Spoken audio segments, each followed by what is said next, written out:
welcome back. This is By the Book, and we're your married relationship coaches. I'm Seth. I'm Sil. And today we're talking about Love is Blind, Season 3, Episodes 3 and 4. Yeah. At this point, we're talking about Raven and SK and Bartise all over again.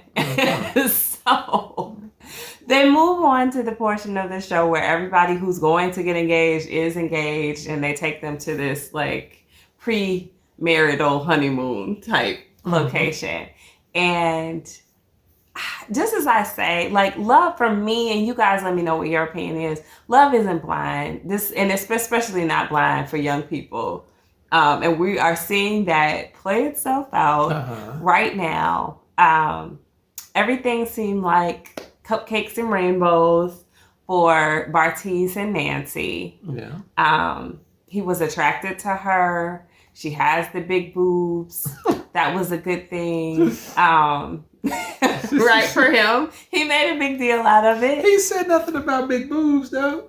Yeah, he did. You didn't pick it up. You didn't pick up what he was putting down. I didn't know. Okay, he did a gesture. Yeah. And then he said, "I'm having a hard time keeping my eyes above her neck." He did say that. Come on, man, keep up. All right. So anyway, like I said, they're attracted to one another. She's definitely attracted to him. They go ahead and sleep together immediately. Why do so many people sleep together so fast?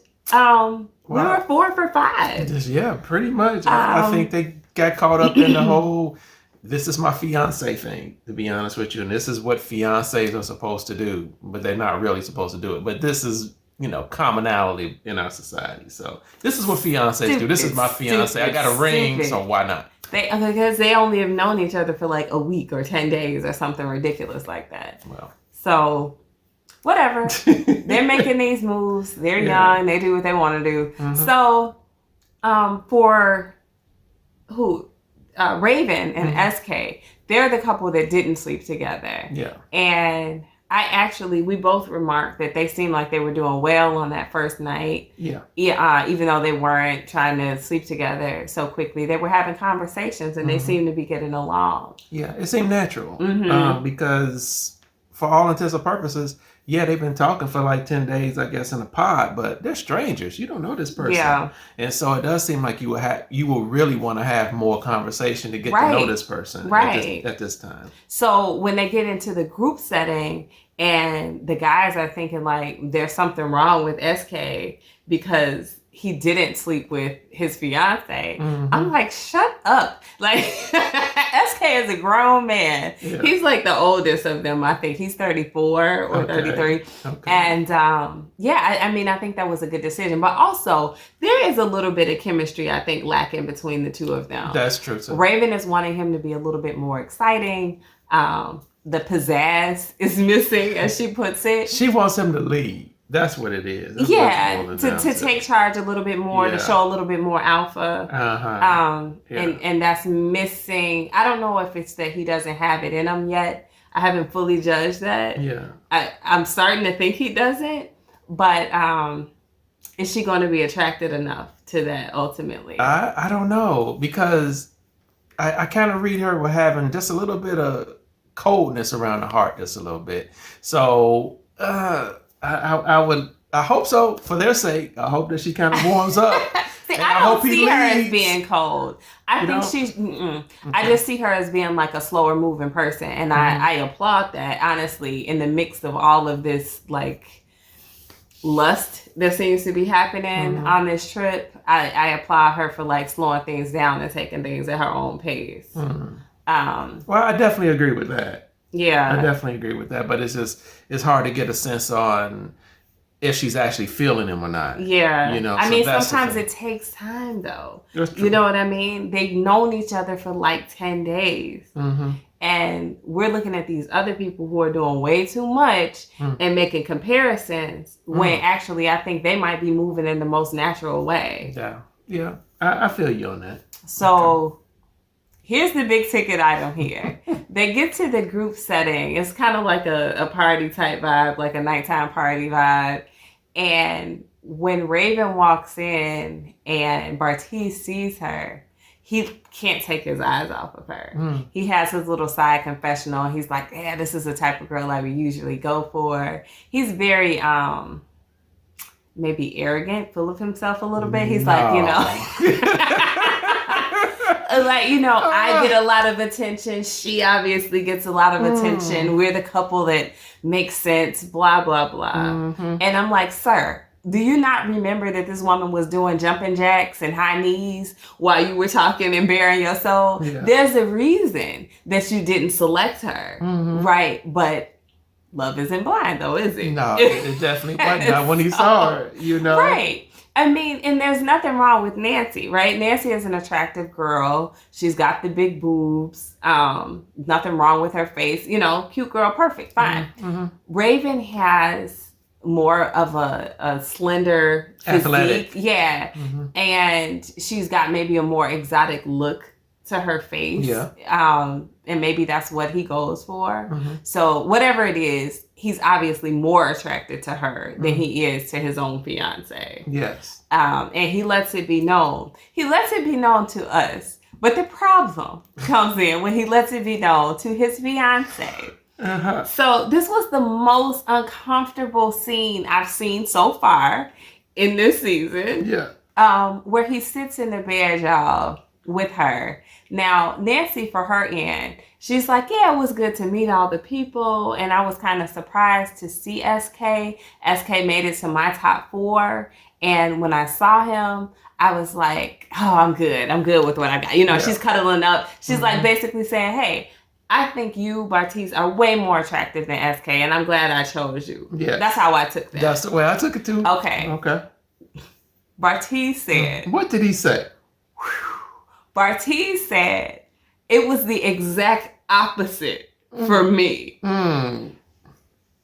Oh my gosh! He said that. I was like, what? He said that. The exact opposite. The exact opposite means I was exactly not glad that I chose you. Yes. I was not good with my choice. I was like, dang, I should have went with the girl who was doing the jumping jacks.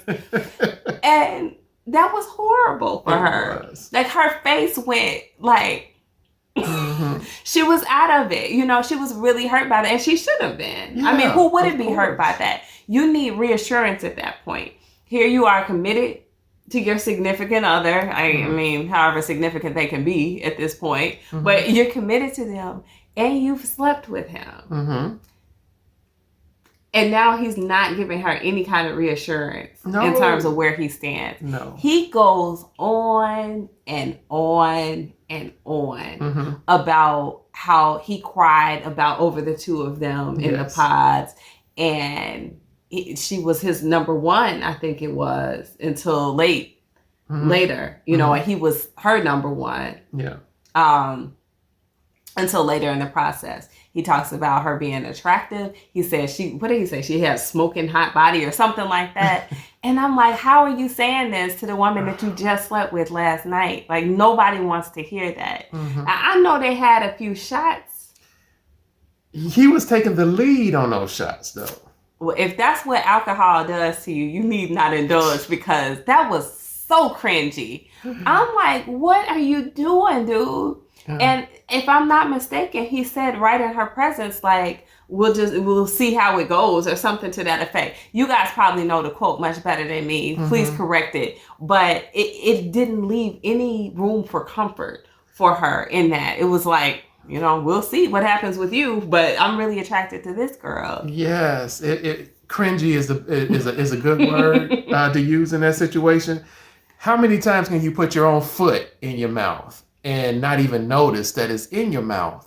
He couldn't read the room. He couldn't see that the look on her face was one of disgust, one of hurt. He had no sense of where she was in that situation. No, he wasn't even looking at her face to read it. He was all off in the distance, like, oh man, and Raven this and Raven that, and oh, who are you? Like, I mean, it was horrible. And then he asks her, after spilling his guts to her about this for the last 5-10 minutes, he's like, is it okay that I shared that much? Yeah. And she's like, yeah. Yeah. And of course, in the confessional, then she's crying. Of course. You know, and she feels hurt. She remarked, you shouldn't be on this show, Love is Blind, if this is the type of person that you just wanted to go for. Basically, you could have picked that person and rode off into the sunset with her. Yeah. But you wanted to develop a deep connection with somebody. You wanted to see if love was going to be blind in the sense that you would develop a emotional and a verbal connection with people, and that was going to do it for you. Yeah. You chose me, and now you're saying you've got second guesses because this girl is more attractive. Yeah, well, I think you said it best when you said that love, obviously, for them, it's not blind. And not for most people. Because here it is, you're physically attracted to someone over the emotional connection that you had with someone else. And so where's your maturity? He has none because he's 25 years old. Right. He has a semblance of maturity. He does. He's very well spoken. He can communicate very well. But on the other side of that, you're driven by what you see. Yeah. And you saw Raven and you just couldn't take it. He just fell apart there in front of his own fiance. And I think that men are very physically driven anyhow.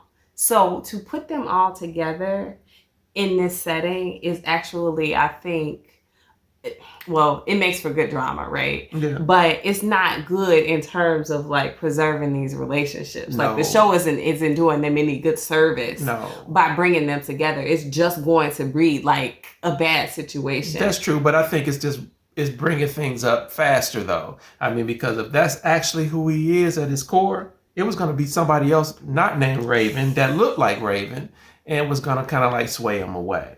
I don't know. I think so. I think so. Let us know what you guys think about that. If you're driven physically, you're driven by the physical, if that's who you are, especially at 25, then someone else was going to come into that picture and was going to turn his head. See, I don't know. And this is why I don't agree with that entirely. Because there's always someone more attractive. Right? Like, as much as I would like to think that to you, I'm the most attractive person in the world ever, I am 100% sure that you see women who are more attractive than me. Never. Oh my gosh. Never. Occasionally, I'm sure this happens. Now, y'all call him out. Drop it in the comments and tell him he's not telling the truth right now. But I mean, there's going to be women who are more attractive, and it doesn't set you up to like go be with them necessarily. You have the self-control, and we have the bond established for that not to be an issue. Otherwise, nobody would ever be faithful to anyone. There's literally always going to be somebody more attractive.